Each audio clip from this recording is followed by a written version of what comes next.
এখন সরকার সম্পূর্ণভাবে এটার নিয়ন্ত্রণে নেওয়ার চেষ্টা করা হচ্ছে। তারা চুরি বাটপাড়ে লুটপাট কিচ্ছু করলে তাদের সরানো যাবে না। পলিটিক্যাল গভর্নমেন্ট এস্টাবলিশ করার জন্যই তো আমরা ছাত্র গণ অভ্যুত্থান করেছি, ভোটের অধিকার প্রতিষ্ঠা করেছি। সবই তো উলট পালট হয়ে যাচ্ছে একটা অংশ। তাইলে ট্রাস্টের জায়গাটা ওনারা তো রাখলেন না মাননীয় স্পিকার।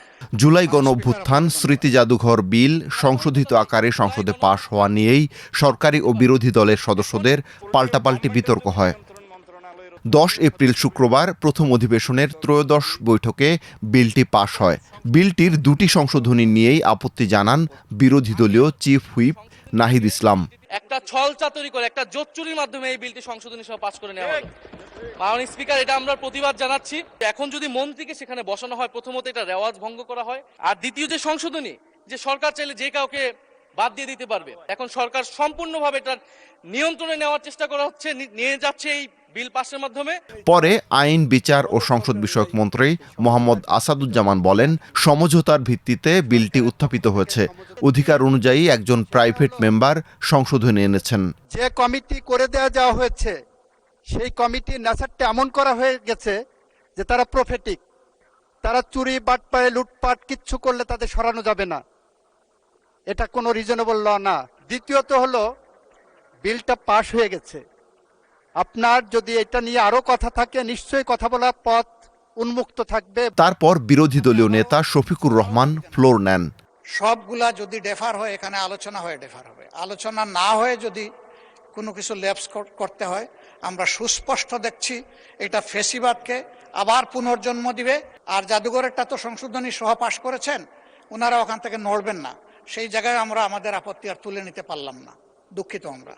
জবাবে স্বরাষ্ট্রমন্ত্রী সালাহ উদ্দিন আহমদ বলেন, সরকার এমনভাবে জাদুঘরটি সংরক্ষণ করতে চায় যাতে আর ফ্যাসিবাদ জন্ম না নেয়। কেউ পদত্যাগ করলেই কেবল সেই পদ হারাবে, সরকারের ক্ষমতা থাকবে না তাকে অপসারণ করার। সেই জন্য একটা প্রভিশন আনতে হয়েছে, সেটা মাননীয় সদস্য বিরোধী এনেছেন। আর সরকারের কাছে যেটা নিয়ন্ত্রণ কর্তৃপক্ষ হিসেবে থাকে, সেটা সমস্ত কর্তৃপক্ষের কাছে সেরকম থাকে। আর দল তো মাননীয় স্পিকার, বিরোধী দল সরকারি দল তো রাজনৈতিক দল, এবং রাজনৈতিক দলের সরকার। পলিটিক্যাল গভর্নমেন্ট এস্টাবলিশ করার জন্যই তো আমরা ছাত্র গণ অভ্যুত্থান করেছি, ভোটের অধিকার প্রতিষ্ঠা করেছি। পরে চিফ হুইপ নুরুল ইসলাম মনি বলেন, আগামী বাজেট সেশনে বিলগুলোর ওপর বিরোধী দল আলোচনা করার সুযোগ পাবে। চিফ হুইপ অ্যাসুরেন্স দিয়েছে প্রত্যেকটা বিল আগামী সেশনে আসবে। এমন পরিস্থিতিতে স্পিকার হাফিজ উদ্দিন আহমদ বোঝানোর চেষ্টা করলেও বিরোধী দলীয় সংসদ সদস্যরা চতুর্থবারের মতো ওয়াকআউট করেন। বিশেষ কমিটিতে অ্যাসুরেন্স, উপদেষ্টা কমিটিতে অ্যাসুরেন্স, সবই তো উলট পালট হয়ে যাচ্ছে একটা অংশ। তাইলে ট্রাস্টের জায়গাটা ওনারা তো রাখলেন না মাননীয় স্পিকার। আপনার কাছে আমরা প্রথম দিনই আশা করেছিলাম, আপনিও বলেছিলেন যে আপনি জাস্টিস মেনটেন করবেন। সফার আপনি অনেক করেছেন, কিন্তু আজকের দিনটা এই সময় এসে আমরা জাস্টিস পেলাম না মাননীয় স্পিকার। ইনশাআল্লাহ আরো দেখা হবে, এখানেই দেখা হবে। তবে আজকের মতো দুঃখ নিয়ে আমরা ওয়াকআউট করছি। আসসালামু আলাইকুম।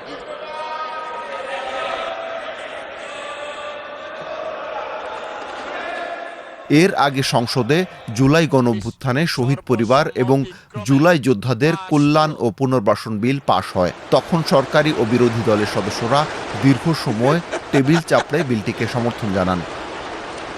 শুক্রবারের বৈঠকের শুরুতে 2 দশক আগে খালেদা জিয়ার নেতৃত্বাধীন বিএনপি জামায়াত জোট সরকারের শেষ বছরে দেশের অর্থনীতি কেমন ছিল, তার সঙ্গে শেখ হাসিনা সরকারের শেষ বছরের অর্থনীতির তুলনামূলক চিত্র সংসদে তুলে ধরেন অর্থমন্ত্রী আমির খসরু মাহমুদ চৌধুরী। সরকারি ঋণের ক্ষেত্রে একটি অস্বাস্থ্যকর। সংসদের প্রথম অধিবেশনের পরবর্তী বৈঠক অনুষ্ঠিত হবে 15 এপ্রিল।